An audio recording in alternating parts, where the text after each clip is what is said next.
Wait, let us think about the answers first. Was können wir denn zuerst? You can put subtitles there.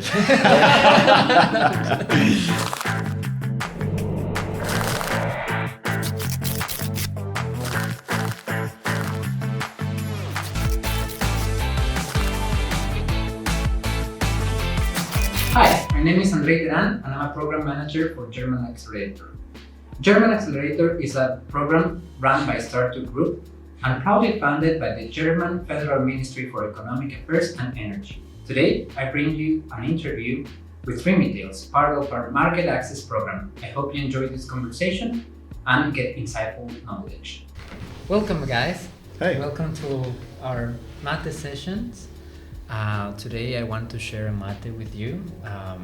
And also I want you to explain a little bit more what you have been doing here in the program for the people that are listening us and watching us.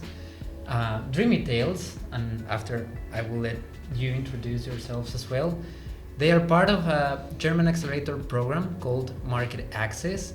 It is funded by the Federal Ministry of Energy and Economic Affairs in Germany, and they are visiting now Argentina, and that's why we are going to share a mate together.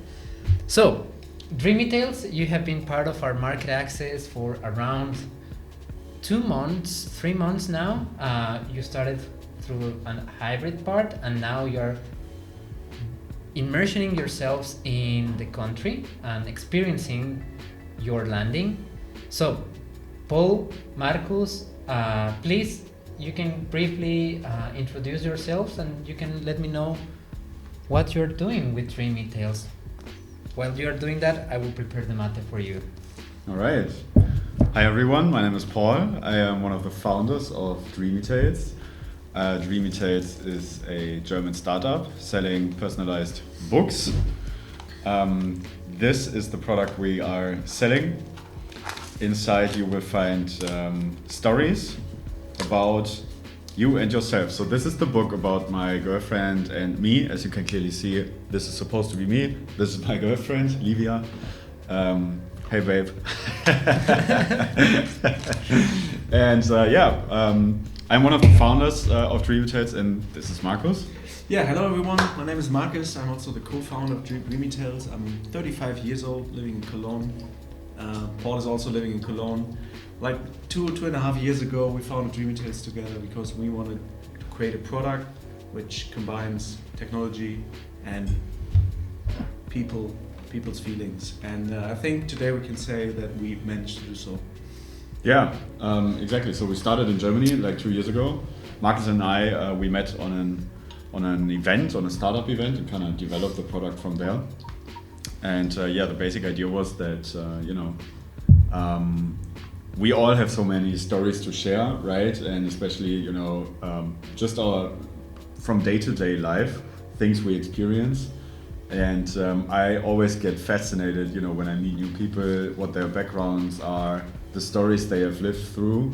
And I'm really interested in meeting new people, but there's like no way, or nobody ever writes those stories down, right? Mm-hmm. So that was like the base idea. So why don't we kind of try to preserve all these beautiful stories, right? And then we develop from there. And this is the final product that we have been cooking up so far in Germany. Amazing. Please, there's your mate. Be careful. It's okay. A little bit hot. All right. And when you're done, I can share with you one, Marcus. But I wanted to also know, because you're building a super, let's say, an intimate gift, and you have been working in Germany. I want to understand a little bit how that changed here in Latin America. Do you see changes on how people react to your product? Are you adapting somehow? What are you doing different to adapt to the customer here? Yeah, so the product that we are building is breaking a rule, so to say, between a very emotional product and the technology of AI, right? Mm-hmm. And to our knowledge, we are one of the first products ever managing to, put AI into a physical product that you can hold in your hands. And in Germany, in general, people are very hesitant about new technologies, right? So you know, the Germans are always pessimistic, not really optimistic. So we had a rough time, you know, building trust around us. The online shop, you know, us as founders, that we are capable of, you know, handling users' data, because we do handle a lot of sensitive data from our users. A lot of GDPR restrictions, I suppose. Exactly. Absolutely, Yeah, stuff like that. Then also, you know, with the models that we use, it has been rough, but you know, from the ground up, we built DreamyTales with the GDPR in mind, and you know, the privacy and obviously the intimacy that goes into these books, right? Because this is like the most intimate story of my life in that book, right? So we always wanted to build a foundation where people can feel safe for this, right? Okay. And we managed to do so in an environment in Germany where people are very, you know, as I said, hesitant about technology, right? Coming here, this feels different, right? So we've been to Sao Paulo with you guys, now we are in Buenos Aires, and people are much more open to new technologies here, right? It's not just regarding our product, but you know, day-to-day life as well. I mean, in Germany, in Berlin, you have to pay everything with cash. I didn't went to the ATM in the 2 weeks once here, so you know. It's a very digitalized. It's very digitalized. Space, yeah. And in Brazil more than in Argentina, I would say. Right. You can pay street vendors with credit card. Right? Exactly. So then also, you know, the Brazil culture, but also the Argentina culture, people are much more open to new technologies and try out these things, right? So I think with the background of you know, German people, they sort of approved of what we have been trying to build around trust. Bringing this to LATAM, I think, is a very good foundation to sort of showcase that we have built DreamyTales with this in mind. Yeah. I want to ask you another thing. Let me pour some water over here. And we have been working for a long time now with a few different things. You had a mentor, Gabriel Oliveira. Shout out to him as well. Shout out to Gaba. if he's hearing this podcast. You started with a pilot project. You started with a test over here. What was that about? How you started localizing here your product, and what you started doing to soft land into Latam? Yeah, that's right. So as a startup, it's always hard because you have these entry barriers to get into new markets, right? So you don't know the culture, you don't know the people, you don't know the language. And there's also some restrictions in regards of supply chain. How do you get your product produced in that country, you know? So for us, it was always the question, is the Latin market right for us? Is this right for this product? We always had the feeling that it is, right? But you never know until you try. So for us, it was always a, let's say, lean approach to tackle those tasks by testing it very lean. And we decided to make a so-called smoke test, which means basically we are trying to advertise our product in a market without really selling it or without really delivering that. Of course, the people in this test have to pay their money for the product, but in the end they are not receiving it. Of course, we will refund the money. Yeah? We will keep the money, obviously. We will refund them and say, hey, sorry guys, we're not yet so far, we are still developing, but you will get a discount as soon as we really launch the product, right?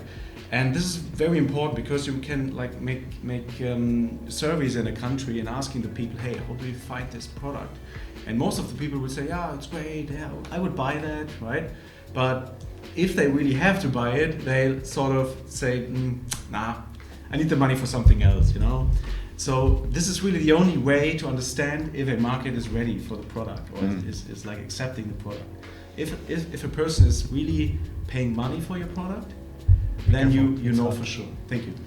And that's what we did, right? We made some advertisement for the product. We gathered a couple of purchases. And then with that data, we decided, hey, that's a great market for this product. and we will go ahead. And this is where we are right now. Yeah. Also with like what Marcus mentioned, that people, they tend to give you, good feedback about the product, but you need the bad feedback, right? You need like the hard feedback, right? Mm-hmm. And then in Brazil, somebody told us this is especially important because if a Brazilian tells you yes, it means maybe. If a Brazilian tells you maybe, it means no. And if a Brazilian tells you no, he's not a Brazilian. So, so you sort of have to work your way around this. And build this sort of testing to get like real user feedback as early as possible as you can in the process. Yeah. Perfect. I want to hear another thing from you guys, because Market Access is a program fairly focused on mentoring, and I want to hear the role that the mentors had on your program, what they provided, how they helped you, and now that you are in the country, like, do you think you could do this without a mentor or without the connections? Yeah, maybe first of all, again, thanks Gaba. Gaba is our mentor, our lead mentor, and he has done so much for us. And right now, I think we both can say that without his and also your guys' help, we wouldn't be able to do that here. Because you're providing so much value in terms of network, like feedback on our product, on the shop, on the advertisement, everything. And yeah, Paul and I, we both don't speak any Portuguese or any Spanish, so that is already enough that we say, hey, we cannot like approach these markets by ourselves. We need your guys' help, and so far, I mean, we can only say thank you for everything you've provided so far. No, thank you guys. And and yeah, I mean, we are really looking forward on the next couple of weeks and months to continue our journey here. Yeah. Amazing. So every mentor has been incredible and has provided incredible value for us. It has been a really different experience from the hybrid experience, from Germany to the one that we actually had in the countries in Brazil and now in Argentina. Both have been incredible, but especially, being in Brazil and Argentina, meeting so many people, learning so much from these guys that have been in the industry for, 20 plus years. Mm-hmm. It's insane. Like the value you get out of these 2 weeks, it's incredible. Yeah. Amazing. Do you want me to put? I still got some. Okay. Thank you. Last question, just to close up. What are your next plans here in Brazil and Argentina? You're having a very interesting product. It's intimate. You're carrying it to very interesting people that want to purchase beautiful gifts. And you're mixing AI, on the development. What are the next steps for you? Yeah, so it's sort of different for Brazil and Argentina. We first have been to Brazil. So in Brazil, we are pretty advanced, I would say. We have, we are in talks with suppliers. We are localizing the product. We built up the online shop. Mm-hmm. We're working on the advertisements. And the next step for us is to actually produce this product and actually ship it to the doorstep, right? So that's what we promised the customers from the smoke test, that we will be ready around like September and or October more or less. And we plan on delivering that promise there. Here in Argentina, things are not as advanced yet, but we have only been here like a couple of days. We have a few more days to come. And from my experience, with that amount of value that you get here in that short amount of time, I'm very looking into a bright future here for DreamyTales as well. Wrapping up, I have 2 questions. But first, what is the thing that you weren't expecting here when you came into LATAM, as a founder or in general? Yeah, first thing which comes to my mind is really like the people here who are like promising help, like promising connection from them. We are used to, like, if you're getting an intro, you're as a German, you're not really used to like that it really happens, Sometimes people are promising things and not keeping it. And we were expecting basically the same here in Argentina and also in Brazil. And we were really surprised how helpful the people really are. Like, they are introducing you to their whole network. They are building for years and decades. And yeah, they're holding on to that. Yeah, we had so many intros here. We had so many meetings with super interesting and nice people. And that's really something which, yeah, Paul and I were really surprised about. Yeah, and also really thankful, for the warm culture that we got to be a part of here. That's great. That's great to hear. And my last question would be, what is recommendation that you can give a German founder or a European founder when trying to enter LATAM? Yeah, so first of all, I think many European founders underestimate LATAM as a market. Everybody is sort of, gazing to the US. Yeah. That's like the first, obvious thing to do. But yeah, I mean, like even us, we underestimated Brazil, itself as a market. It's like the same size than US, people-wise. It's insane. And then, you have in Argentina, which like right here, Buenos Aires is, sort of has that European vibe as well. So the entry barriers are way lower. So I think, many founders underestimate the potential that lies in LATAM as a whole. And also, like, as Marcus said, the way of doing business here is completely different than in the US, right? And here, it's very helpful, warm, welcoming. And I think LATAM is, on the global map. You just have to look at it. And what would be your recommendation, like, to a person that is thinking, okay, maybe my next step is in Brazil or Argentina? Yeah. Where should they start? The single best recommendation is being here, I guess. Yeah. So you can't localize from Germany. Like, we tried, it does not work. You have to be here, connect with the people, get to know the market better. So book a flight ticket right now. And come here. Amazing. We will be waiting for everybody to help. Thank you so much, guys. Really, really appreciate what you have been doing here, and I know for a fact that you will be staying here for long. So yeah, thanks for having us. Thank you, guys. Amazing.